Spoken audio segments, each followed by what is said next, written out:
আসসালামু আলাইকুম প্রিয় শিক্ষার্থীবৃন্দ। আজকে আমরা খুবই গুরুত্বপূর্ণ একটি বিষয় জানব। এই ধরনের রিপেয়ারিং কাজগুলি কিন্তু আমাদের প্রফেশনে বেশি আসে এবং এটাতে কিন্তু আর্নিং করার স্কোপটাও বেশি থাকে।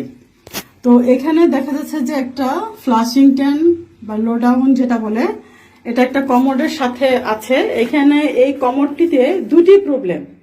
একটি প্রবলেম হচ্ছে এখানে যে কন্টিনিউয়াসলি পানি আসছে, পানি পড়ছে, এবং এই যে এইখানে যে এই পাইপটি দিয়ে যে ইয়েটা হচ্ছে ফ্লাশিং এর যে পানিটা আসে, সম্ভবত এইখানে বা এখানে কোনো একটা প্রবলেম। কি প্রবলেম আমরা এখন সেই বিষয়টাই শনাক্ত করব এবং এটা সমাধান করার চেষ্টা করব। আরেকটি সমস্যা হচ্ছে এই যে হ্যান্ডেল, এই হ্যান্ডেলটা ঠিক মতন কাজ করতেছে না, একদম লুজ হয়ে গেছে। এই হ্যান্ডেলটা যেহেতু কাজ করতেছে না, তার মানে এখানে ফ্লাশিং এর পানিটাও যাচ্ছে না। এই সমস্যাটা আমরা দেখবো। তবে এই কমোডে কিন্তু এই দুইটা সমস্যাই বেশি হয়। এখন এই যে এই হ্যান্ডেল, এইটা কিন্তু এক এক কোম্পানির এক এক রকমের কিন্তু এই ফ্লাশিং ট্যাঙ্কগুলির মেকানিজম এক এক রকম থাকে। তবে এই ফ্লাশিং ট্যাঙ্কটা এবং এই কমোডটি হচ্ছে একটি বেশ অনেক আগের মডেলের। এটা হচ্ছে BISF এই মডেলের একটি কমোড, যার ফলে এখন আমরা চেষ্টা করবো এটা সমাধান কিভাবে করা যায়। কারণ এটার পার্টসও মনে হয় এখন তো মার্কেটেতে অ্যাভেলেবেল হবে না। আমরা চেষ্টা করে দেখি কিভাবে সমাধান করা যায়। তো এখানে যে এই হ্যান্ডেলটি লুজ দেখাচ্ছে, কারণ এই যে এই হ্যান্ডেলের যে আংটাটি আছে এইটি ছুটে গেছে, খুলে গেছে। তার জন্যই কিন্তু ফ্লপারটা ওপেন হচ্ছে না, এবং ফ্লপারটা ওপেন না হওয়ার জন্যই কিন্তু পানিটা ফ্লাশ হচ্ছে না।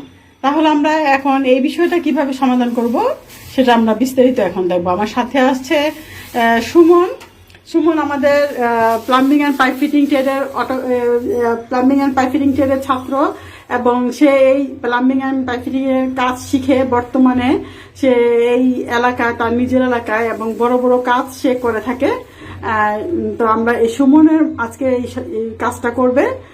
আমরা দেখি তাহলে এই কাজটি কিভাবে করা যাচ্ছে। পরবর্তী পর্যায়ে আমরা সুমনের সাথে কিভাবে কাজের জন্য যোগাযোগ করা যাবে সেই অ্যাড্রেসটা এবং ফোন নাম্বারটা আমরা জানিয়ে দিব। আগে আমরা এখন কিভাবে সমস্যাটা সমাধান করবো সেদিকে চলে যাই। ঠিক আছে সুমন, আমরা শুরু করি।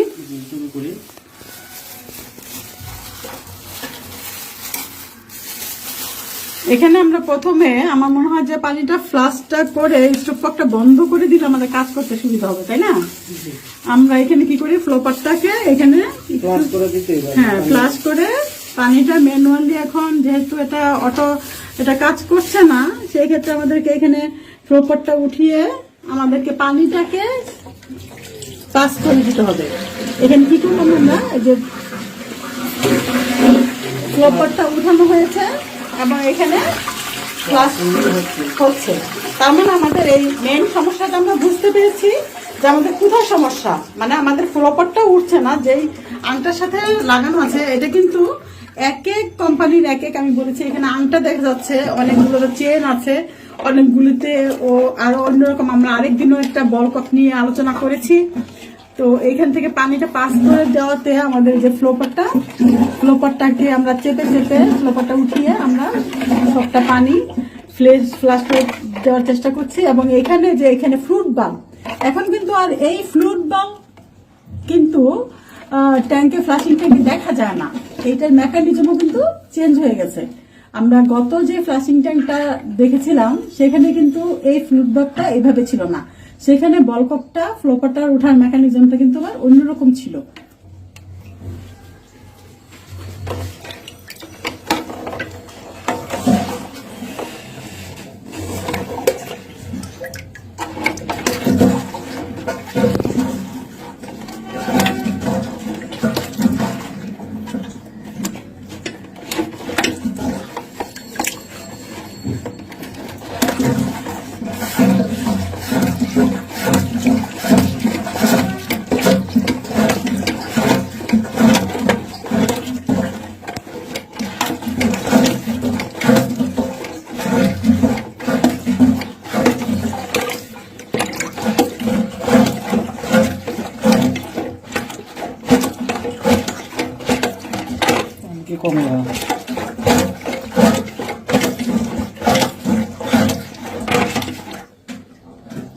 অনেক আগের মডেল তো।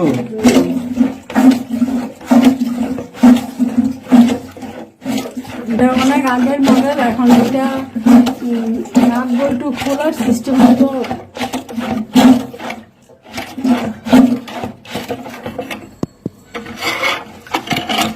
এটা আপনাকে এখান থেকে বসা গেছে। ওয়াশারটা ক্ষয় হয়ে গেছে না, জি, তার জন্য পানিটা লিক করতেছে গ্যাসকেটটা।